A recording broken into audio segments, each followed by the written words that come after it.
واستغشوا ثيابهم وأصروا واستكبروا استكبارا উনি ৯৫০ বছর দাওয়াত দেওয়ার পর আল্লাহর কাছে অভিযোগ করে বলছেন, ইন্নী দাউতু কওমি, আমি আমার জাতিকে দাওয়াত দিয়েছি, লাইলান ওয়া নাহারা, রাত্র দিন। কিন্তু আমার এই দাওয়াতের ফলাফল কি হয়েছে?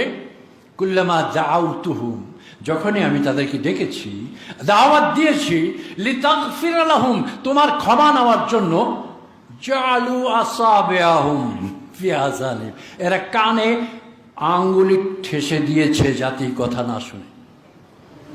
ওয়াস্তাগসাউ সিয়াবাহুম, তারা কাপড় দিয়ে চেহারা ঢেকে নিয়েছে আমাকে না দেখার জন্য। ওয়াসাররু, এবং তারা যে জীবনের যে ধারায় ছিল এই ধারায় তারা আরো শক্তিশালী হয়েছে। ওয়াস্তাকবারু, বেটাগিরি দেখিয়েছে।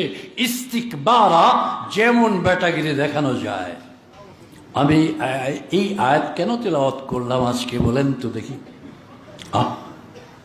আল্লাহ রসুল এই পৃথিবীর থেকে রওজায়ে মোবারকায় চলে গেছেন কত বছর? প্রায় ১৫০০, প্রায় ১৪৮৩ বা ৯৩, প্রায় ১৫০০ বছর। এই ১৫০০ বছর পর্যন্ত আল্লাহর দিকে দাওয়াত দেওয়ার তো কোনো লোকই ছিল না।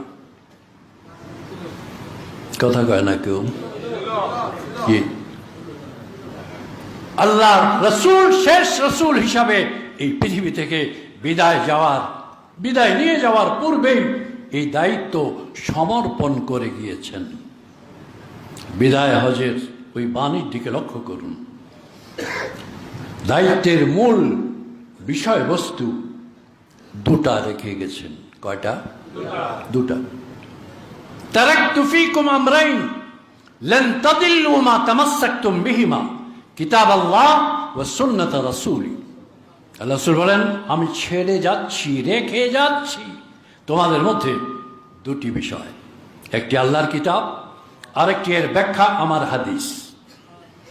লান তাদিল্লু, কখনো তোমরা পথভ্রষ্ট হবে না, মা তামাসসাকতুম বিহিমা, যতক্ষণ পর্যন্ত এটাকে আঁকড়ে ধরে রাখো। অর্থাৎ হাত দিয়ে, এক হাতে কোরআন শরীফ আর এক হাতে হাদিস ধরে রাখলেই হবে। ধরার অর্থ কি? এটাকে তোমাদের জীবনে বাস্তবায়িত যখন করবে, কোরআন আর কোরআনের ব্যাখ্যা হাদিস, এটা তোমাদের জীবনে যদি বাস্তবায়িত হয়, তোমরা কোনোদিন পথভ্রষ্ট হবে না। এখন প্রশ্ন আসবে, এই কোরআনের ব্যাখ্যা আর এই হাদিস দুনিয়ার মানুষ কেমনে বুঝবে? কেউ তো বাঙালি, কেউ বিহারি, কেউ ইংলিশম্যান, কেউ জার্মানি, কেউ জাপানিজ, কেউ চাইনিজ। এখন বলেন গিয়া, আজকে যারা ভাষা নিয়ে গবেষণা করে তারা নাকি বলে এই পৃথিবীতে ৪,৫০০ রকমের ভাষা আছে। হলে হতেও পারে, না হলে নাও হতে পারে, ওই লাইনে আমি যাচ্ছি না। এখন রাসূল চলে যাচ্ছেন, এই দুই বিষয় রেখে যাচ্ছেন। কোথায় রেখে যাচ্ছেন একটু লক্ষ্য করেন।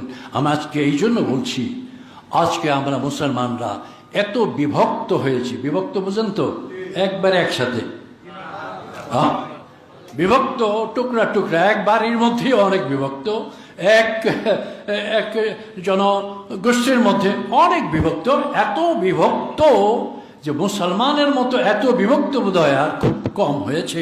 কারণ এখন এত লাইন বেরিয়েছে, এর মূল কারণ হলো কোরআন জানে না, সুন্নাত জানে না। শুধু একটা কারণ, আল্লাহ রসুল এই দুইটি বিষয়কে রেখে গেলেন, কোরআন এবং সুন্নাহ। কোন আলমারির উপরে?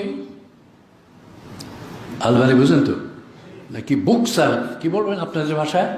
বুক সেলফ। কোন বুক সেলফে রাখলেন? ইন্নাল উলামা ওয়ারাসাতুল আম্বিয়া ওয়া ইন্নাল আম্বিয়া লাম ইউওয়ারিসু দিনারান ওয়ালা দিরহামা ওয়া ইন্নামা ওয়ারাসুল ইলম ফামান আখাযাহু আখাযা বিহাজ্জ ওয়াফির। এই ঘোষণা দিয়ে দিলেন আল্লাহ রাসূল। কি দিলেন? যারা আলেম, কোরআন আর সুন্নাহ শিখেছে, এরা আমি নবীর উত্তরাধিকারী ওয়ারিস।